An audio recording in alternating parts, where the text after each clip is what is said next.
સિદ્ધેભ્યઃ ઓમ નમઃ સિદ્ધેભ્યઃ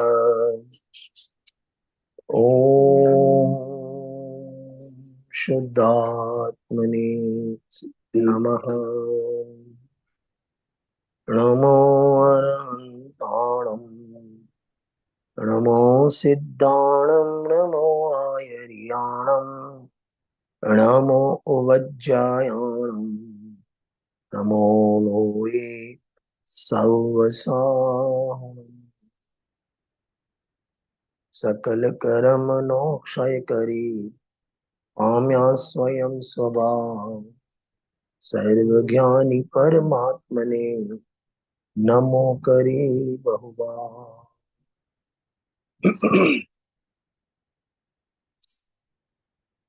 ઈષ્ટોપદેશ ગ્રંથના 46 નંબરની ગાથા એના અંતર્ગત નવીન કર્મબંધ વિચાર એટલે કે કર્મો જે 8 પ્રકારના છે એ જડ છે, એનામાં જ્ઞાન નથી. તો પછી આત્માના પરિણામને જે કર્મ બંધાય, કેટલા બંધાય, કેટલા ટાઈમ માટે બંધાય, કયા પ્રકારના બંધાય, કયો અનુભાગ આપે, આ બધું એમનામાં જ્ઞાન નથી. નક્કી કોણ કરે છે? એ પ્રશ્ન આપણે ગઈ વખતે શરૂ કર્યો હતો. મોક્ષના પ્રકાશકના બીજા અધિકારના આધારે જ્ઞાનહીન જડ પરમાણુઓનું રીડિંગ એ હતું. જ્ઞાનહીન જડ પરમાણુઓનું યથાયોગ્ય પ્રકૃતિ રૂપણ, પેજ નંબર 32 ઉપર છે, બીજો અધિકાર 32 નંબરનું પાન. જ્ઞાનહીન જડ પરમાણુઓનું યથાયોગ્ય પ્રકૃતિ રૂપણ શું કહેવા માંગે છે? એ દાખલા તરીકે તમારા ત્યાં રસોડામાં લોટ પડ્યો, ઘઉંનો લોટ પડ્યો છે. હવે એ લોટમાં જ્ઞાન નથી, એટલે જ્ઞાનહીન કહેવાય. અને જડ પરમાણુ છે, તો એમાંથી નાની રોટલી બને, મોટી બને, ફૂલેલી બને, ફૂલ્યા વગરની બને. આ બધું નક્કી કોણ કરે? તમને તો અનુભવ નહીં હોય. અમારે ત્યાં તીખી પૂરી તળેલી બનાવે ને, તો બનાવતી વખતે આમ નાની નાની પૂરી વણે, પછી એના ઉપર ચમચીથી આમ કાપા પાડે. શા માટે કાપા પાડે ખબર? એટલે ફૂલે નહીં. ફૂલે નહીં એટલા માટે. હવે પૂરી જે જડ પરમાણુ, એને ખબર છે ફૂલું કે ના ફૂલવું? કેમ ના ફૂલી? કેમ ના ફૂલી? એની યોગ્યતા એ પ્રમાણે હતી ત્યારે. એટલે એ તો તમે અત્યારે યોગ્યતા બોલો છો, પણ કેમ ના ફૂલી? કે આપણે ઉપર કાપા પાડ્યા એટલે. બરાબર. તો જનરલી દરેક જગ્યાએ આપણે નિમિત્તથી જોઈએ તો આપણને એમ જ લાગે. જેવો ત્યાં રોટલી અને પૂરીનો પ્રશ્ન છે, એવો જ અહીંયા જડ પરમાણુનો પ્રશ્ન છે. હવે જીવની પરિણામમાં 2 પ્રકારના પરિણામ લીધા છે. એક યોગનું કંપન અને એક કષાયના પરિણામ. ફરીથી બોલું, એક યોગનું કંપન અને એક કષાયના પરિણામ. શુભ અશુભ કષાયના ભાગ નથી પાડતા મળે. હવે સામે અહીં 2 વસ્તુ છે, યોગ અને કષાય. અહીં કર્મમાં 4 ભાગ છે: પ્રકૃતિ, પ્રદેશ, સ્થિતિ, અનુભાગ. પ્રકૃતિ એટલે જ્ઞાનાવર્ણ દર્શનાવર્ણ મુનિના જે વિભાગ છે 8 પ્રકારના, એને પ્રકૃતિ કહેવાય. પ્રદેશ એટલે કેટલા પરમાણુ આવ્યા, ક્વોન્ટિટી, એને પ્રદેશ કહેવાય. સ્થિતિ એટલે એ પરમાણુ જીવ સાથે કેટલા ટાઈમ રહેશે, એને સ્થિતિ કહેવાય. અને એ પરમાણુ મેચ્યોર થઈને જ્યારે ઉદયમાં આવશે તો ફળ શું આપશે, એને અનુભાગ કહેવાય. ખ્યાલ આવ્યો? કયા ક્વોલિટીના પરમાણુ આવ્યા, કેટલા આવ્યા, કેટલા ટાઈમ માટે આવ્યા, અને એનું ફળ શું આવશે. આ 4 વસ્તુને પ્રકૃતિ, પ્રદેશ, સ્થિતિ અને અનુભાગ બંધ કહેવામાં આવે છે. એમાં જીવના યોગના નિમિત્તે અહીં પ્રકૃતિ ને પ્રદેશ બંધ થાય, અને કષાયના નિમિત્તે સ્થિતિ ને અનુભાગ બંધ થાય. બરાબર છે? આટલું ક્લિયર છે ને? હાજી. હવે અહીં જે દ્રષ્ટાંત આપ્યું છે, આપણો પ્રશ્ન એ છે કે પરમાણુમાં જ્ઞાન નથી, તો પછી આ યથાયોગ્ય એટલે કોઈ જ્ઞાનાવણી, કોઈ દર્શનાવણી રૂપે, કોઈ મોહની રૂપે, કોઈ આટલા ટાઈમ માટે, કોઈ તીવ્ર બંધ થયો, કોઈને મંદ બંધ થયો, આ બધું નક્કી કોણ કરે? પ્રશ્ન તો એ છે ને.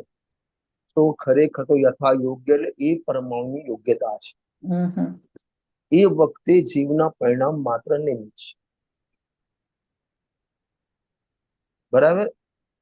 હવે આ જે પરિણામ, જે નિમિત્ત કીધા ને, સમજો ધ્યાનથી. આ જૂના કર્મનો ઉદય, અહીં અત્યારે નવા કર્મના બંધની વાત ચાલે છે. હું ત્રણેય લઉં છું. જૂના કર્મનો ઉદય, વર્તમાનમાં તમારા કશાય પરિણામ, નવા કર્મનો બંધ. બરાબર. હવે જૂના કર્મના ઉદયને નિમિત્ત કહેવાય, રાગાદી ભાવને નૈમિતિક કહેવાય. અને રાગાદી ભાવને નિમિત્ત કહેવાય તો આ કર્મના પરિણામને નૈમિતિક કહેવાય, નવા બંધ. એટલે જે રાગાદી પરિણામ છે એને નિમિત્ત પણ કહેવાય, નૈમિતિક પણ કહેવાય. જૂના કર્મના ઉદયના તરફથી જુઓ તો એને નૈમિતિક કહેવાય, નવા કર્મના બંધ તરફથી જુઓ તો એને નિમિત્ત કહેવાય. બરાબર. સમયસારની 80, 81, 82 ગાથા કરતા કર્મની. એમાં બહુ સરસ વાત લખી ઉપર હીડિંગ, જે ઉપોદઘાત કહેવાય એને. જીવના પરિણામ અને પૂતગલના પરિણામ. પૂતગલના પરિણામ બંને લેવાના, ઉદય અને નવો બંધ. એનું એક નામ પૂતગલના પરિણામ. જીવના પરિણામને અને પૂતગલના પરિણામને પરસ્પર નિમિત્ત નૈમિતિક સંબંધ હોવા છતાં પણ કરતા કર્મ સંબંધ નથી. આ 80, 81, 82 ગાથામાં બતાવવું છે. જો તમે કાઢો 80, 81, 82 ગાથા, ઉપર વાંચો. જીવના પરિણામને અને પૂતગલના પરિણામ મળ્યું તમને. પરસ્પર અન્યોન્ય એટલે પરસ્પર નિમિત્ત માત્ર પણ હોવા છતાં પણ તેમને બંનેને કરતા કર્મ પણ નથી. એ આ ગાથામાં કહેવું છે. શું કહેવા માંગે છે? કર્મનો ઉદય આવ્યો, જીવને રાગ થયો, આવો નિમિત્તિક સંબંધ છે. જીવને રાગ થયો, ત્યાં કર્મ બંધાયા, આવો નિમિત્ત સંબંધ છે. છતાં પણ કરતા કર્મ સંબંધ નથી. એટલે જીવે પરિણામ કર્યા, એ કરતા, અને જીવ કર્મ બંધાયા, તે એનું કાર્ય, આવો કરતા કર્મ સંબંધ નથી. બાઈએ રોટલી બનાવી તો રોટલી બનાવવા બાઈ નિમિત્ત છે, પણ કરતા કર્મ સંબંધ નથી. હું અત્યારે પ્રવચન કરું છું, ભાષા વગરના જે પરમાણુ, એના સાથે મારો યોગ અને ઉપયોગ નિમિત્ત હોવા છતાં પણ કરતા કર્મ સંબંધ નથી. એ રીતે જીવ જે કશાય કરે, જેવા જેવા પરિણામ કરે, સામે તેવા જ કર્મ બંધાય. જેવો કશાય કરે એવા બંધાય, જેટલો કશાય કરે એટલા બંધાય, માત્રા પણ એટલી બંધાય, સેમ, પણ કરતા કર્મ નથી. જેવું પેલું બ્લડ પ્રેશર તમે મપાવો છો, આમ ઘણી વખત બાંધીને કરે છે ને, તો જેટલું તમારું બ્લડ નું પ્રેશર હશે એટલું ત્યાં પારો ઉપર જશે. બરાબર. આવું હોવા છતાં પણ કરતા કર્મ સંબંધ નથી. એ બતાવું. હવે એને તો ભાઈ આ નક્કી કોણ કરે? ભાઈ આ તારે જ્ઞાનાવણીમાં તારે તમારા આટલામાં જજો, તમે આમ જજો. આપણે જેમ 12 ટૂર લઈને જઈએ, યાત્રા લઈને જઈએ, ભાઈ તમે આ 202 માં તમે 3 જણ ઉતરજો, 205 માં તમે ઉતરજો, આમ નક્કી કરે છે. જે મોનિટર નક્કી કરે, આનું મોનિટરિંગ કોણ કરે? કર્મનું એનું વિભાજન કરવું, આટલા સમયનું કરવું, આટલા અનુભાગનું કરવું, આવું મોનિટરિંગ કોણ કરે? કોઈ ભગવાન કરતા હશે? નહીં. તો ભગવાન તો ગાંડા થઈ જાય. કેટલા અનંત જીવો, અનંત જીવના અનંત પરિણામ, અનંત કર્મ બંધાય, બધાનું મેનેજમેન્ટ કોણ કરે? કે આ ઓટોમેટિક છે. અને એના માટે સમયસારની 179 ગાથા એક વાત. બીજું અહીં આમાં 32 નંબરનું પાનું મોક્ષમાં પ્રકાશક, અને પ્રવચન સારની 187 નંબર ગાથા. આ ત્રણેયનો વિષય એક જ છે. ફરીથી બોલું છું. સમયસારની 179 ગાથા, પ્રવચન સારની 187 ગાથા, અને આ મોક્ષ પ્રકરણ 32 નંબરનું પાનું, ત્રણેયનો વિષય એક છે. અને એમાં મોક્ષમાં પ્રકાશક અને સમયસારમાં દ્રષ્ટાંત સેમ છે. અને પ્રવચન સાર 87માં દ્રષ્ટાંત અલગ છે. કયું દ્રષ્ટાંત છે? જે સમયસારમાં અને મોક્ષમાં પ્રધાન લખ્યું છે, મુખ દ્વારા ગ્રહણ કરેલો આહાર. આપણે મોઢેથી દાળ ભાત શાક રોટલા ખાઈએ છીએ. હવે ખાધા પછી એ પેટમાં જાય, એમાં અલગ અલગ, કોઈ માંસ રૂપે, કોઈ લોહી રૂપે, કોઈ પરુ રૂપે. આ જુઓ, પુરુષે ગ્रहेલ આહાર જે ઉદરાગ્નિને સંયોગતે બહુવિધ માંસ વસા અને રુધિરાદિ ભાવે પરિણમે. મળ્યું ને? હાજી. બરાબર.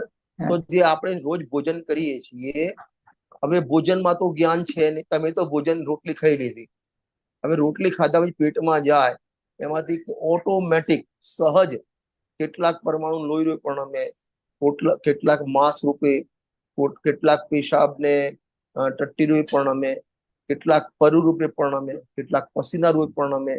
આ બધું અંદર કોણ કરવા જાય? નક્કી કે ઓટોમેટિક છે. ઓટોમેટિક, ત્યાં કોઈ કરતા નથી.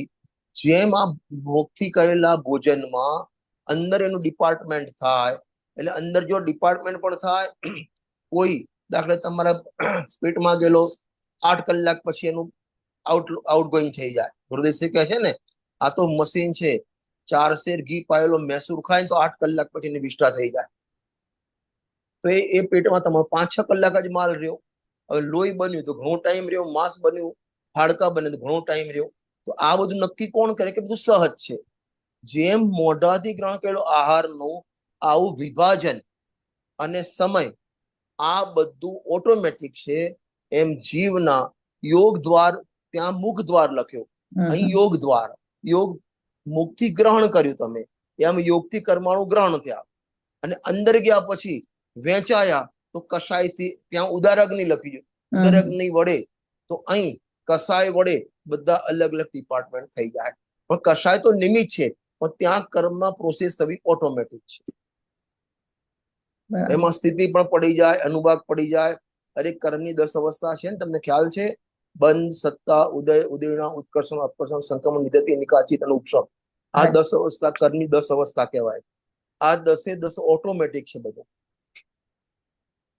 અહીં દાખલા તરીકે તમને એક દૃષ્ટાંત આપું. સૈનિક મહારાજાએ યશોધર મુનિરાજના ગળામાં સર્પ નાખ્યો અને એમને 33 સાગરની જેલ થઈ ગઈ, નરકની, 7મી નરકની. બરાબર. અને ત્યારબાદ એમના પરિણામ સુધર્યા, સમય પ્રાપ્તિ થઈ. તો એ એમનો અનુભાગ, સ્થિતિ પણ ઘટે ને અનુભાગ બંને સાથે ઘટે. સ્થિતિ પણ ઘટે ને અનુભાગ પણ ઘટે. વધે તો સ્થિતિ અનુભાગ બંને વધે. કારણ કે 7મી નરકની જે માત્રા, દુઃખની માત્રા છે, એ પહેલી નરક કરતા વધારે છે. તો એની 33,000 સાગરની આયુષ્યમાંથી ઘટી અને 84,000 વર્ષ પહેલી નરકમાં આવી ગયા. તો એની સ્થિતિ પણ ઘટી, અનુભાગ પણ ઘટ્યો. હવે શ્રેણિક મહારાજ ત્યાં કશું નથી કર્યું, એ તો પોતાના આત્મામાં લીન થઈ ગયા, એ તો ભેદ જ્ઞાનમાં લાગી ગયા. એટલે ત્યાં ફરીથી કહું છું, આ કર્મની બધી પ્રોસેસ ઓટોમેટિક છે. જીવના પરિણામ માત્ર ને માત્ર એમાં નિમિત્ત છે. અને નિમિત્ત એને કહેવાય કે પેલામાં કઈ કરે નહીં. બરાબર. હવે સમજો ધ્યાનથી, એક કર્મ પરમાણુ પડ્યા રહ્યા છે, પથર્યા રહ્યા છે. ત્યાં પ્રવચન સારમાં દ્રષ્ટાંત વરસાદના પાણીનું આપ્યું છે. જેમ વરસાદનું પાણી પડે તો ઓટોમેટિક કોઈ લીમડા રૂપે, કોઈ વનસ્પતિ રૂપે, કોઈ દૂધી રૂપે, કોઈ કાલા રૂપે ઓટોમેટિક વિભાજિત પરિણમે છે. ત્યાં કોઈ ભગવાન કે બીજું કોઈ મેનેજ કરવા આવતું નથી. એમ અંદર જે કર્મ પરમાણુ આવ્યા એ બધા ઓટોમેટિક વિભાજિત થઈ ગયા. પ્રવચન સાર કાઢ્યું 187 નંબરની ગાથા જુઓ, લખ્યું છે ને, જીવ રાગ દ્વેષથી યુક્ત જ્યારે પરિણમે શુભ અશુભમાં જ્ઞાનાવરણાદિ ઇત્યાદિ કર્મ ધૂલી, ધૂલી એટલે કર્મના રજકણો પ્રવેશ ત્યાં. હવે એમાં જો ટીકામાં, જેમ નવા મેઘ જળના ભૂમિ સંયુક્ત પરિણમના કાળે સ્વયમેવ, આ શબ્દ વાર છે, સ્વયમેવ વૈચિત્રને પામેલા અન્ય પુદ્ગલાદિ પરિણામ હોય છે. એટલે અન્ય કેટલી રૂપે, કેટલા પ્રકારની વનસ્પતિ હોય, કેટલા પ્રકારના ઝાડપાન હોય, એ પાણી અલગ અલગ રૂપે પરિણમે છે. એમ અહીં જીવના પરિણામના નિમિત્તે ત્યાં કર્મમાં એવા અનેક પ્રકારના પરિણામ ત્યાં થાય છે. અને એમાં જો અંતિમ પાછું વાંચો, 187 ગાથાની ટીકાની અંતિમ લાઈન કાઢો. હા બસ, આથી એમ નક્કી થયું કે નીચે નીચે નીચે એના નીચે આથી એમ નક્કી થયું કે કર્મોનું વૈચિત્ર્ય સ્વભાવયુક્ત છે પરંતુ આત્મકૃત નથી. વાહ, અંડરલાઈન કરવા જેવી છે. આ કર્મ બંધાય, કર્મ છૂટે, એમાં ઉત્કર્ષણ થાય, અપકર્ષણ થાય, સંક્રમણ થાય, એ એની વૈચિત્ર્યપણું એટલે અલગ અલગપણું, અલગ અલગ ખેલ દેખાય, એ એનો સ્વભાવ છે. એ કર્મોના પરમાણુ સ્વભાવકૃત છે, જીવકૃત નથી. એટલે જીવે પરિણામ બાંધ્યા નથી, જીવ પરિણામ છોડતો નથી, જીવ પરિણામ સ્થિતિને કરતો નથી. આ બધું ઓટોમેટિક છે. ખ્યાલ આવ્યો નથી આવતો? હાજી. અને ટોલમંજી સાહેબે એક નવો શબ્દ વાપર્યો છે, સહજ નિમિત્ત નૈમિતિક સંબંધ. કયો શબ્દ વાપર્યો છે? સહજ નિમિત્ત નૈમિતિક સંબંધ. અને એમાં દ્રષ્ટાંત પણ આપ્યા છે. સહજ કે જેમ સૂર્યમુખીનું ફૂલ છે, તો જેમ જેમ સૂર્ય ફરે તેમ તે એનું ફૂલ પણ ફરતું જાય. સવારે ફૂલની દિશા પૂર્વ તરફ હોય અને સાંજે એ ફૂલની દિશા પશ્ચિમ તરફ હોય. એનું નામ જ સૂર્યમુખી ફૂલ છે.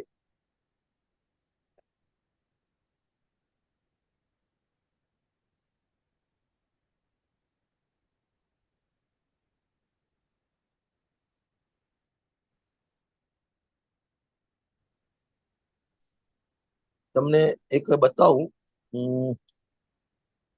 જો પેજ નંબર તમે 29 કાઢો, 28 નંબર થી નીચેથી વાંચીએ છીએ આપણે. પેજ નંબર 28 થી નીચે વાંચીએ.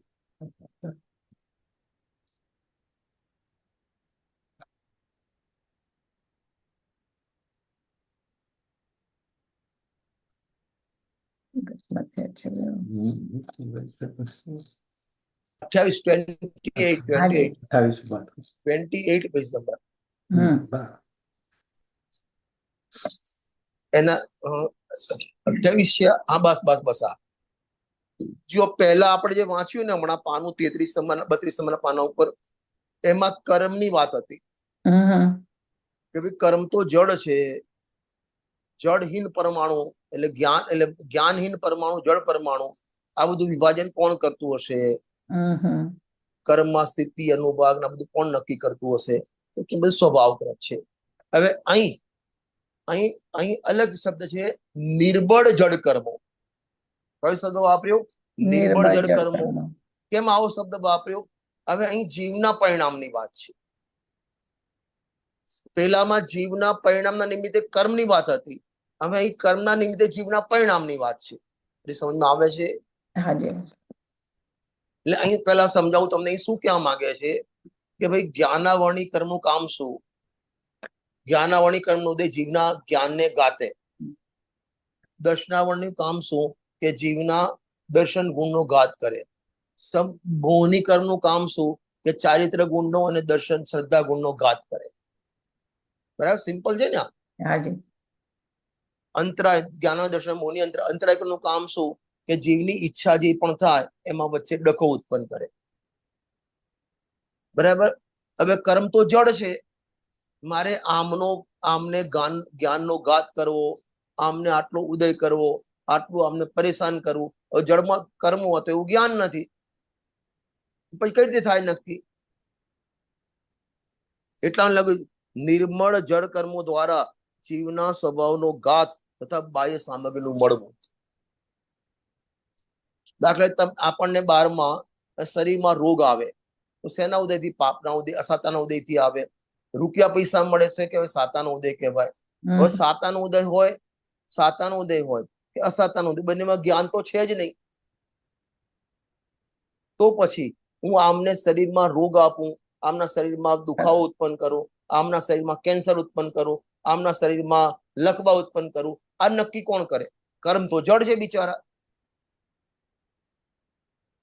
અરે ખ્યાલ આવે છે? હાજી. ત્યાં પ્રશ્ન શું હતો? તમે બંનેની કમ્પેરિઝન કરો. ત્યાં પ્રશ્ન એ હતો કે જે નવા પરમાણુ આવે એમાં સ્થિતિ અનુભાગ ને પ્રકૃતિ નક્કી કોણ કરતું હશે? તો ત્યાં દ્રષ્ટાંત પેલે આહારનો દ્રષ્ટાંત આપે. મુક્તિ આહાર કરે ઓટોમેટિક વિભાજિત થઈ જાય છે, હમ. એમ કર્મ પણ ઓટોમેટિક વિભાજિત થઈ જાય છે.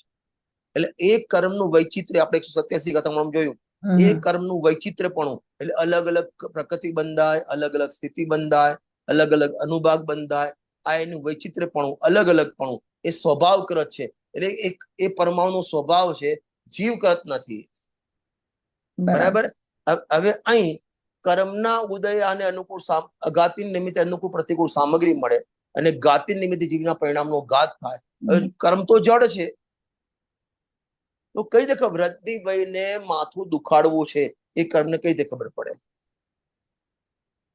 રજનીભાઈનો પગ ભાગવો છે, અસાતાનો ઉદય એમનો પગનું ફ્રેક્ચર થાય, પણ કર્મ તો જડ છે, એને કઈ રીતે ખબર રજનીભાઈનો જમણા પગની છેલ્લી આંગળી માં તોડવી છે? આ કોણ નક્કી કરે? સહજ છે. ખ્યાલ આવ્યો ને? એટલે કે નિર્બળ એટલે નિર્બળ એટલે તાકાત વગરના, અને જળ જ્ઞાન વગરના. બે શબ્દ લેવા છે, તાકાત વગરના અને જ્ઞાન વગરના. ત્યાં એકલા જ્ઞાન વગર લીધા હતા અને તાકાત વગરના લીધા. નિર્બળ એટલે બળહીન, તાકાત વગરના અને જ્ઞાન વગરના. જળ કર્મો દ્વારા હવે એનામાં તાકાતે નથી, એનામાં જ્ઞાને નથી, તો જીવના સ્વભાવનો ઘાત કઈ રીતે કરે? આ જ્ઞાન એટલે આ હજી અહીંયા એ જ રાખો, એ જ રાખવામાં, એ જ રાખો.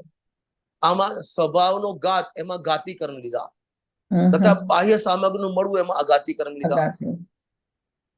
હવે બંને ઘાતી હોય કે અઘાતી હોય, બંને બળહીન છે અને જ્ઞાનહીન છે. એટલે કર્મમાં તાકાત નથી, જીવના પરિણામનો ઘાત કરે, કારણ કે બળહીન છે અને જ્ઞાન પણ નથી.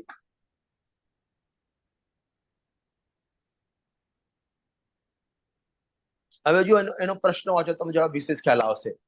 કર્મ તો જડ છે, નંબર 1. નીચે પ્રશ્ન જે લખ્યું છે ને નીચે એ કર્મ તો જડ છે, નંબર 1, એટલે જ્ઞાન નથી, અને જરાય બળવાન નથી, એટલે તાકાત વગર ના છે. તો એ વડે જીવનો સ્વભાવનો ઘાત થવો અને બાહ્ય સામગ્રીનું મળવું કેમ સંભવે? શું ગજબના પ્રશ્ન કર્યા છે કર્ણાનિયુગના. આપણને એમ લાગે છે દ્રવ્યાનિયુગ અતિરિક્ત વાળો ને આ બધું, કે કર્મ તો આત્મામાં છે ને આપણે શું બધું વાંચવું? આત્મા તો કર્મથી રહી છે, ભાઈ ખબર છે કર્મથી રહી છે, પણ તે જ કર્મ બાંધેલા જ પોટલા, બીજા કોઈ નથી બાંધેલા. તે અજ્ઞાન ઉભું કર્યું, તે કશા કે તારે કર્મ બંધાયા ને, એમને તો નથી બંધાયા ને. અને તારા સ્ટોકમાં સત્તામાં પડ્યા છે, સમય સમય ઉદયમાં પણ આવે છે, અને એ પ્રમાણે તને અનુકૂળ પ્રતિકૂળ સામગ્રી મળે, તારી પર્યાયનો ઘાત પણ થાય છે. એ પ્રમાણે આવું હોવા છતાં પણ કર્મે તને કશું કર્યું નથી, એમ કહેવું. એ પુણ્યનો ઉદય સહજ અલગ, પૈસા આવવા અલગ અને તું અલગ, 3 વસ્તુ છે. પુણ્યનો ઉદય, પૈસાનું આવવું અને આત્મા. બરાબર. બધું 3નું પણ અલગ અલગ છે. અને એટલા માટે પંડિતજી આગળ સૂત્ર લખ્યું, અનાદિની વસ્તુ ન્યારી ન્યારી પોતપોતાની મર્યાદા અનુસાર પ્રણમે છે. એ પૈસા પોતાની મર્યાદા પ્રણમે, કર્મનો ઉદય પોતાની મર્યાદા પ્રણમે, અને આત્મા પોતાની મર્યાદા પ્રણમે. 3ના ડિપાર્ટમેન્ટ અલગ અલગ છે. બરાબર. જો એનો ઉત્તર વાંચીએ, જવાબ 29 પાના નંબર ઉપર. જો કર્મ પોતે કરતા થઈને ઉદ્યમથી જીવનો સ્વભાવનો ઘાત કરે અને બાહ્ય મેળવી આપે, ત્યારે તો કર્મમાં ચેતનપણું પણ જોઈએ અને બળવાનપણું પણ જોઈએ, પણ એમ તો નથી. શું કહેવા માંગે છે? કર્મ જેમ કોઈ વ્યક્તિ, આપણે આપણા છોકરાને હાથ પકડીને લેસન કરવા બેસાડીએ, અથવા તો એને બહાર જવું હોય તો નહીં તારે બહાર બેસાડ દે, જવાનું નથી, એમ કર્મ તમને હાથ પકડીને રોકે જ કોઈ દિવસ? નહીં. એ કર્મ પકડી હાથ પકડી તમને, હું તમારા જ્ઞાનનો ઘાત કરું છું, હું તમારો ક્ષયસમ ઘટાડું છું, વધારું છું, એવું કર્મ કરતા નથી. એમ તો નથી. અને એમ હોય ને તો જીવમાં ચેતન પણ આવી જાય, જીવમાં જ્ઞાન આવી જાય અને જીવ બળવાન થઈ જાય. પણ જીવમાં જ્ઞાન પણ નથી, એ કર્મમાં જ્ઞાન પણ નથી, અને કર્મ બળવાન પણ નથી. તો શું છે? હવે ગજબનો શબ્દ, પોતાનું શાસ્ત્ર અંડરલાઈન હાઇલાઇટ કરવા જવું. સહજ જ નિમિત્ત નૈમિત્તિક સંબંધ છે. હમ હમ. કયો સંબંધ? નિમિત્ત નૈમિત્તિક પણ નિમિત્ત સહજ નૈમિત્તિક. નિમિત્ત નૈમિત્તિક હમ સંબંધ. હમ. અને એને ઇષ્ટોપદેશમાં જે લખ્યું ને ધર્મ બધા જ શું કહેવાય નિમિત્તો ધર્માસ્તિ કાયવત ઉદાસીન છે. હમ હમ. બધા જ નિમિત્તો ધર્મ આપણે ચાલી ગઈ ગાથા ધર્માસ્તિ કાય ઉદાસીન છે. જો સહજ નિમિત્ત નિમિત્ત સંબંધ છે. જ્યારે તે કર્મનો ઉદય કાળ હોય ત્યારે આત્મા પોતે જ સ્વભાવરૂપ પ્રણમન કરતો નથી, વિભાવરૂપ કરે છે. અને જે અન્ય દ્રવ્યો છે તે જ પ્રમાણે સંબંધરૂપ થઈ જાય છે. અહીં જીવને રાગ થવાનો છે પોતાની યોગ્યતાથી, અને ત્યાં કર્મનો ઉદય નિમિત્ત છે. બસ અહીં જીવને સંયોગ રૂપિયાનો પૈસા સંયોગ થવાનો છે. એટલા માટે ગુરુશ્રી કહે છે કે તારી હોશિયારીથી પૈસા આવતા નથી, તારી આવડતથી પૈસા આવતા નથી, પણ પુણ્યના ઉદયથી પણ પૈસા નથી આવતા. હમ હમ. એ પૈસા આવવાનો સ્વકાળ છે. એ એની પોતાના પરિણમનથી એ આવતી એટલે ગતિ હેતુથી આવજા કરે છે. હવે એમને દ્રષ્ટાંત ગજબના આપ્યા છે. 2-3 દ્રષ્ટાંત આપણે જુઓ ને જ વાંચીએ. જેમ કોઈ પુરુષના માથા ઉપર મોહન ધૂન પડી હોય તો તે પુરુષ પાગલ બની ગયો. હવે ત્યાં એ મોહન ધૂળતો માં તો જ્ઞાન પણ નથી અને બળવાન પણ નથી, છતાં એ પાગલપણું મોહન વડે થતું જ હોવા જોવામાં આવે છે. મોહન ધૂળનું તો માત્ર નિમિત્તપણું છે, પણ તે પુરુષ પોતે જ પાગલ થઈને પ્રણમે છે. આવો જ નિમિત્ત નૈમિત્તિક સંબંધ બન્યો રહે છે. શું કહેવા માંગે છે? મોહન ધૂળ સમજો તમે? એટલે કોઈને સમર મોહનથાળ નહીં હો. નહીં નહીં, પાવડર જેવો હોય કે મૂર્છિત જેવો થઈ જાય એમ કઈ? એટલે મોહન ધૂળ એટલે મંત્રેલી ધૂળ. ઓકે. સમયસરમાં ખબર દ્રષ્ટાંત આપ્યું છે કે બતાવવા માટે કે એ મંત્ર વિદ્યાથી સ્ત્રીઓની વિટમણા દૂર થઈ જાય. સર ફૂંફાડા મારતો હોય ને કાંકરી મૂકી દે, આમ આમ કિલિત થઈ જાય. એવી ધૂળ આવે, માથામાં નાખી દે ને પછી પેલો વ્યક્તિ એને કશું ના દેખાય, એ પેલા જેમ બહાર જેમ ચાલ્યા કરે. નથી પેલા તમે સાદી ભાષામાં તમે મોહન ધૂળ તો ખ્યાલ નહીં આવે. હિપ્નોટાઇઝ કરે, ખબર તમને? હવે હિપ્નોટાઇઝ કરે, શું કર્યું એને?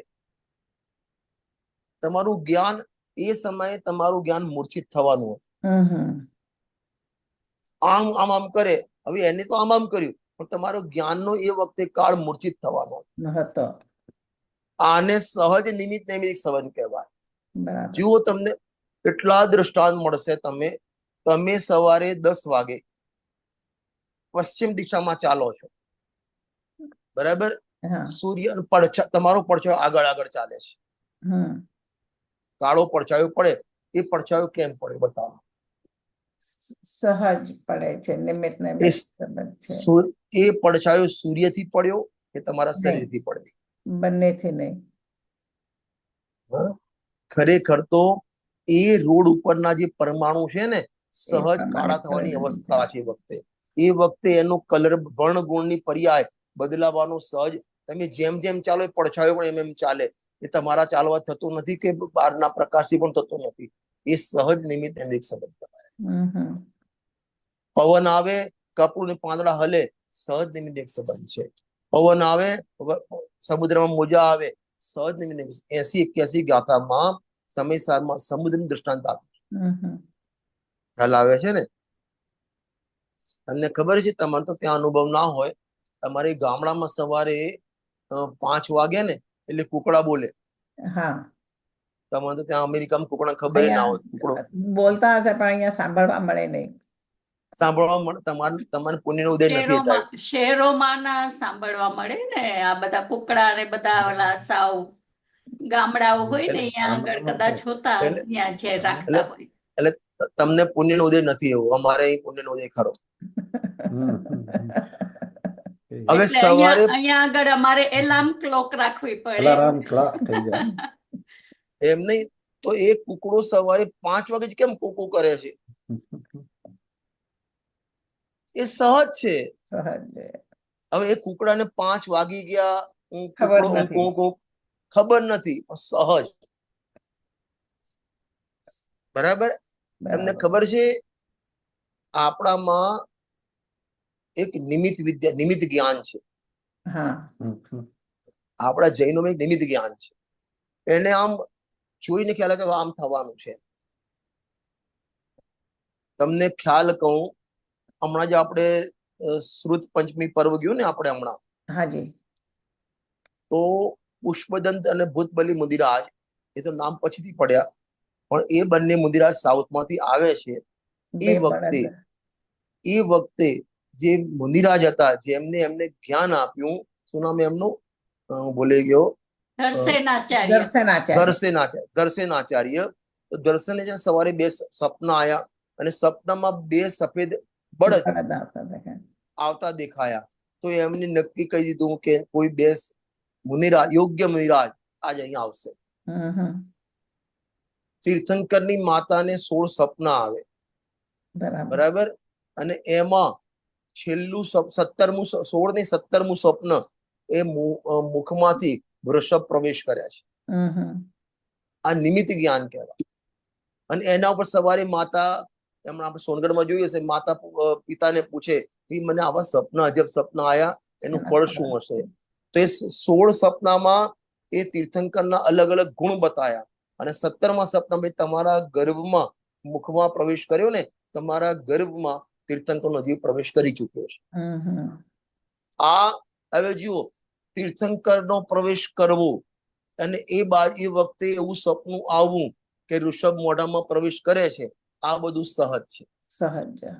એટલે એવું સપનું આવ્યું એટલે માટે પ્રવેશ અંદર તીર્થંકરનો અવતાર થયો કે ના?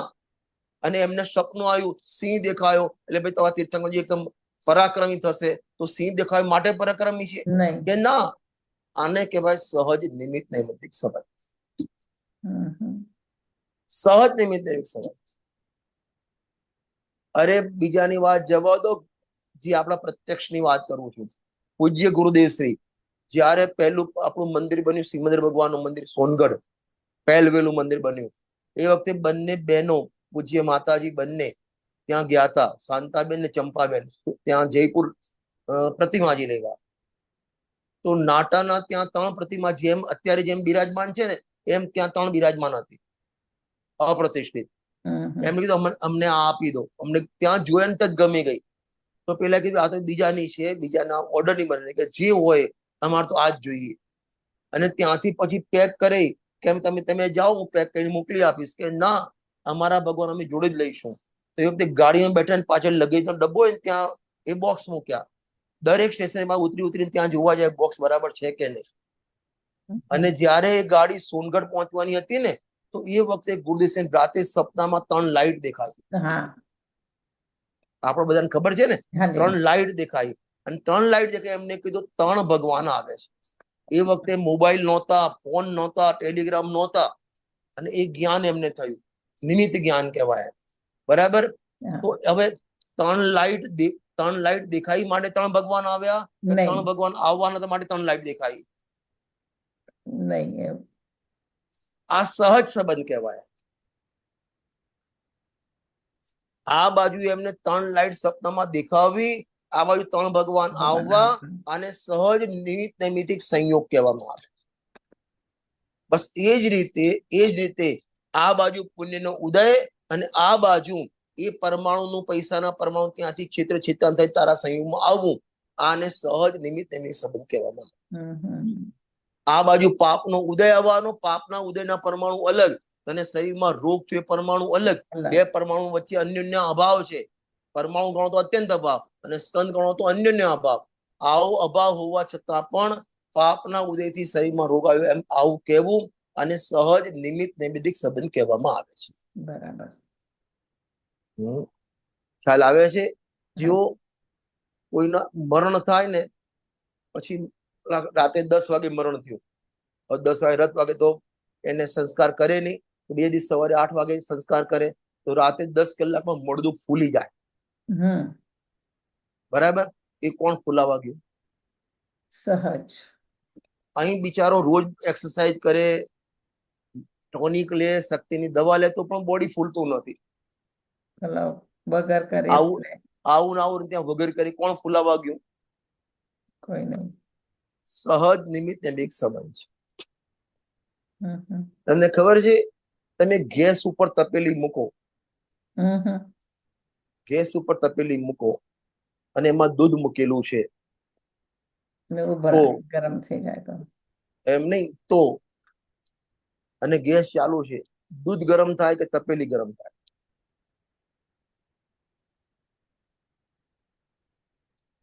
બંને અરે બોલો જુદા છે. જુદા છે. આમ તપેલીમાં કહેવાય બંને પરમાણુ થાય પણ અરે જુદા જુદા છે, હું આઈ એગ્રી, પણ બેમાંથી ગરમ શું થાય? બંને બંને ગરમ થાય. બંને થાય, બંને બંનેના થાય. પરમાણુ ગરમ થાય. મારે બીજે લઈ જવા છે તમને, બંને ગરમ થાય. એટલે આપણે ભાઈ કેમ થયું? ગેસથી અગ્નિથી બંને ગરમ થયા, ગેસથી બંને ગરમ થયા. બરાબર? તમને ખબર પેલા નવા ઇન્ડક્શન નીકળ્યા, ઇન્ડક્શન ઇલેક્ટ્રિક, યસ, તો ટોપ ગરમ અને ના થાય. એના ઉપર તપેલી ઉપર અંદર તમે દાળ કે પાણી મૂકો, પાણી ગરમ થાય, તપેલી ગરમ ના થાય. હા હાજી, હવે જો નીચે ગરમીથી ગરમ થતું તો બંને ગરમ થવું જોઈએ. બરાબર. અરે ખ્યાલ આવે તમને? હાજી હાજી, જો ગરમીથી ગરમ થતું હોય તો તપેલી પણ ગરમ થાય ને પાણી પણ ગરમ થાય. પણ ત્યાં ગેસમાં તો બંને ગરમ થાય, ઇન્ડક્શનમાં એક ગરમ થાય. ખાલી એક જ થાય. આ તમને બતાવે છે કે બધી વસ્તુ અલગ અલગ સહજ અલગ છે. છે. એટલે એ ગેસ ઉપર તપેલી ગરમ થઈ, એ પણ ગેસથી ગરમ નથી થઈ, પોતાની યોગ્યતાથી થઈ.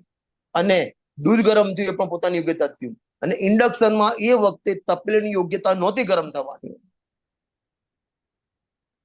આવી રીતે જોયેલો, પણ આવી રીતે વિચાર નતો કરેલો. ઇન્ડક્શન નથી થતો, થાય છે ટોપ નથી થતો ગરમ, એ ખબર છે, પણ એવી થિંકિંગ પણ નહોતી થઈ. ભાઈ અમારું મગજ આવું જ દોડે. અમે તો મારા ઘરમાં તો ઇન્ડક્શન પણ નથી, પણ આ બધું સાંભળી એટલે મગજમાં આવે આવું. આ આપણને બતાવે છે એક સહજ નિમિત્ત એક સંબંધ છે. બરાબર? હવે જયારે ગેસ ઉપર તપેલી હતી ગરમ થઈ, તો ગરમ થઈ તો ગેસ ઉપર આરોપ આપવામાં આવે, કાર્ય થાય તો નિમિત્તનું જ્ઞાન કરાય. હવે ઇન્ડક્શનમાં તપેલી ગરમ થઈ નથી તો નિમિત્તનો આરોપ પણ ના આવે. બરાબર બરાબર? એક તો મોહન ધ્રુવ દ્રષ્ટાંત આપ્યું. હવે જો નીચે વાંચો બીજું. વળી જેમ સૂર્યોદય કાળે ચકવા ચકવીનો સંયોગ મળ્યું. હાજી, સૂર્યોદય કાળે ચકવા ચકવીનો સંયોગ થાય છે, ત્યાં કોઈ સંયોગ થાય, ત્યાં કોઈ દ્વેષ બુદ્ધિથી બળપૂર્વક રાત્રિ વિશે તેમને જુદા કર્યા નથી, તેમ કોઈ કરુણા બુદ્ધિથી દિવસે તેમને વિશે લાવીને મેળવ્યા નથી, પણ સૂર્યોદયનું નિમિત્ત પામીને તેઓ મળે છે, અને સૂર્યાસ્તનું નિમિત્ત પામીને તેઓ છૂટા પડે છે. શું કહેવા માંગે છે? કે ચકવા અને ચકવી, નર અને માદા, બરાબર, એક જ ડાળ ઉપર બેઠા છે, એક જ વૃક્ષ બેઠા છે, પણ રાત્રે એ મળી શકતા નથી. અને સૂર્યનો ઉદય ત્યાં પ્રકાશ થાય, બંને મળે છે. હવે સૂર્યનો ઉદય ત્યાં એને મેળવવા આવ્યો, ભાઈ હું ઉદય થાઉં, તમે મળી જાઓ બંને. અને જયારે અસ્ત થાય, હવે તમે જુદા પડો, હું અસ્ત થાઉં છું, નહીં. આને કહેવાય સહજ નિમિત્ત સંબંધ. હવે એ આ તો ચકવા ચકવી આપણા ઉભો ઉતારો. આપણે અંધારું થાય, એકદમ લાઈટ જાય, રાત્રે 12 વાગે કશું તમને દેખાતું નથી. હવે લાઈટ થાય તો દેખાવા માંડે છે, તો લાઈટ તમને દેખાડવા આવી? નહીં કે ના. આને કહેવાય સહજ નિમિત્ત સંબંધ. બરાબર. તમારા જ્ઞાનની યોગ્યતા, આ બાજુ જ્ઞાનની યોગ્યતા, અને આ બાજુ પ્રકાશનું થવું, ત્યાં જ્ઞાનના નહીં થવાની યોગ્યતા અને પ્રકાશનું જવું, અંધારાનું થવું, આને સહજ નિમિત્ત સંબંધ કહેવાય. એમ અહીં જે આપણો ટોપિક ચાલે છે, કર્મના ઉદયોમાં અને જીવના પરિણામમાં બે લીધા, જીવના પરિણામમાં અને સંયોગ વિયોગમાં. આ બધો સહજ નિમિત્ત સંબંધ છે. કર્મ ત્યાં કશું કરાવવા આવતો નથી. पंडित जी, આવો જ. હાજી, ये सहज निमित्त नैमित्तिक संबंध निमित्त नैमित्तिक संबंध की सहजता बताने के लिए है, या कोई अन्य प्रकार का भी निमित्त नैमित्तिक संबंध होता है? देखो उसमें माने बताना है, क्योंकि नहीं, निमित्त के निमित्त संबंध अलग अनेक प्रकार के होते हैं, अच्छा एक उदासीन निमित्त आता है, एक प्रेरक जी। निमित्त आता है। हम्म, प्रेरक निमित्त किसे कहेंगे? जो क्रियावान और भाववान हो वो प्रेरक निमित्त है, और जो क्रियावान नहीं है, भाववान नहीं है, वो उदासीन निमित्त है। हम्म, अपन ने इष्टोपदेश में एक गाथा में बात की थी, अच्छा ધર્માસ્તિકાય ઉપદેશ, ધર્માસ્તિકાય વાત ફરીથી પણ બરાબર ચર્ચા કરું, હું वो ફરી ચર્ચા કરું उदासीन है। છું। हम्म, જેમ જેમ જીવ છે તો જીવમાં ક્રિયા પણ છે અને પરિણામ પણ છે, એટલે હું આમ કરું તેમ કરું એવો ભાવ પણ છે, અને હાથ પગનું હલનચલન પણ છે, તો એને પ્રેરક નિમિત્ત કહેવાય। બાઈ છે, બાઈ એ રોટલી બનાવે એને પ્રેરક નિમિત્ત કહેવાય, बराबर બરાબર। અને જેનામાં ક્રિયા પણ નથી એટલે હલનચલન પણ નથી, અને આ ટાઈપની ઈચ્છા પણ નથી, એટલે ઈચ્છાવાન અને ક્રિયાવાન જેમાં હોય એને પ્રેરક કહેવાય। એટલે જીવ ઈચ્છાવાન પણ છે અને ક્રિયાવાન પણ છે। પૂદગલ પૂદગલ ઈચ્છાવાન નથી પણ ક્રિયાવાન છે, માટે એને પ્રેરક નિમિત્ત કહેવાય।